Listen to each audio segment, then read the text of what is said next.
हाल ही में खबर आई कि भारत सरकार ने चीन के 54 मोबाइल ऐप्स पर प्रतिबंध लगा दिया। सरकार के मुताबिक इन ऐप्स को भारत की संप्रभुता एवं एकता, सुरक्षा और व्यवस्था के लिए नुकसानदेह होने के चलते प्रतिबंधित किया गया है। आखिर ये ऐप्स किस तरह से भारत के हितों के खिलाफ काम कर सकते हैं और इन्हें प्रतिबंधित करना क्यों ज़रूरी है, जानेंगे इन्हीं सवालों के जवाब अपने आज के न्यूज़ इस आवर में। अभिवादन और स्वागत है आप सभी का हमारे इस खास कार्यक्रम में। मैं हूं केसरी पांडे और आप देख रहे हैं ध्ये टीवी। सरकार ने आईटी एक्ट की धारा 69(a) के तहत 54 मोबाइल ऐप्स पर प्रतिबंध लगा दिया। जिन चीनी ऐप्स पर भारत सरकार द्वारा प्रतिबंध लगाए गए हैं वो भारत के राष्ट्रीय हितों को किस तरह से प्रभावित कर सकते हैं, ये जानने के लिए हमें पहले चीन के साइबर सिक्योरिटी कानून को समझना होगा। दरअसल चीन अपने साइबर सिक्योरिटी को राष्ट्रीय सुरक्षा से जोड़कर देखता है, इसीलिए चीनी साइबर कानून से भारत को सतर्क होने की ज़रूरत है। चीन में मुख्यतः 3 कानून हैं जो साइबर सिक्योरिटी से जुड़े हुए हैं। पहला है नेशनल सिक्योरिटी लॉ 2015, दूसरा साइबर सिक्योरिटी लॉ 2017 और तीसरा public internet cyber security threat monitoring and mitigation measures 2018। साल 2015 में राष्ट्रीय सुरक्षा का जो कानून चीन ने बनाया था उसमें राष्ट्रीय सुरक्षा को साइबर सुरक्षा से भी जोड़कर परिभाषित किया गया है। यही वजह है कि चीन की कंपनियों पर वहां की सरकार जब चाहे तब शिकंजा कस सकती है। चीन की सरकार और वहां की एजेंसियां किसी भी कंपनी से किसी भी समय पर कोई भी जानकारी मांग सकती है जो उन्हें लगता है कि वहां के सरकार के लिए खतरा है। उदाहरण के तौर पर भारत और चीन में फिलहाल रिश्ते अच्छे नहीं चल रहे हैं। लद्दाख सीमा पर तनाव थोड़ी ज़्यादा है। अब भारत में चीन की कई ऐसी कंपनियां हैं जो सीसीटीवी बनाती हैं और यहाँ बेचती हैं। भारत सरकार में भी कई जगहों पर इनका इस्तेमाल हो रहा है। आज के तनाव के मद्देनज़र अगर चीन की सरकार चाहे तो इन सीसीटीवी कंपनियों से सारी वीडियो फुटेज जांच के लिए मांग सकती है और वो कंपनियां वहां के कानून के तहत ऐसा करने के लिए बाध्य होंगी। अगर कोई कंपनी ऐसा करने से मना करती है तो वो चीनी कानून के मुताबिक एक दंडनीय अपराध माना जाएगा। इसके अलावा भी भारत को चीन से 2 और खतरे हैं। दरअसल चीन का कानून चीन के अंदर ही नहीं बल्कि चीन के बाहर जो लोग काम करते हैं उन पर भी लागू होता है। चीन इसे एक्स्ट्रा टेरिटोरियल एप्लीकेबिलिटी करार देता है। साथ ही चीन के कानून में साइबर संप्रभुता की बात भी कही गई है।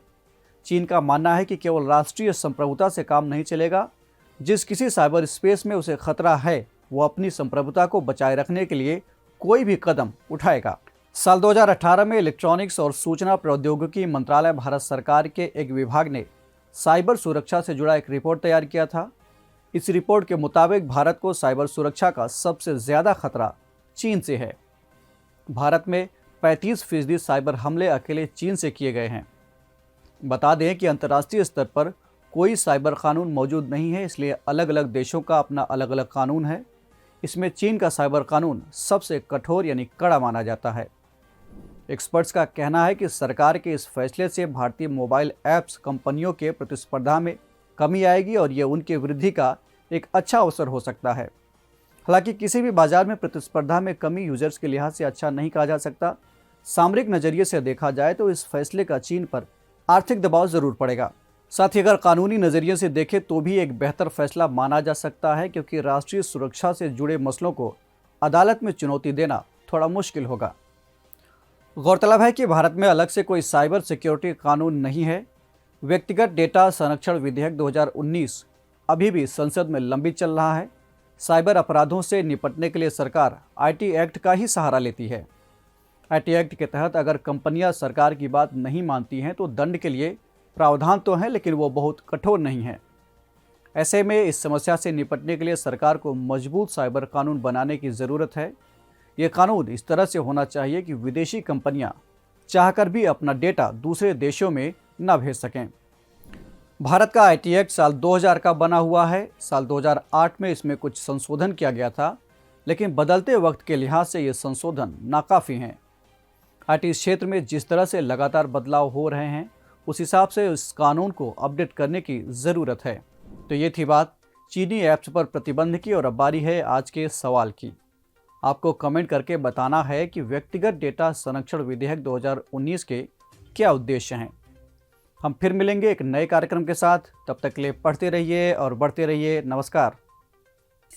यूपीपीसीएस क्रैक करने का जबरदस्त टूल ध्ये आईएएस का कॉम्प्रिहेंसिव एक्सप्रेस टेस्ट सिर्फ 100 रुपए में, और साथ ही पाएं सब्जेक्ट वाइज आकलन, काउंसलिंग सेशन और एकेडमिक सपोर्ट। अपेयर करने के लिए नीचे डिस्क्रिप्शन बॉक्स में दिए गए लिंक पर क्लिक करें या ध्येय IAS ऑनलाइन ऐप को डाउनलोड करें।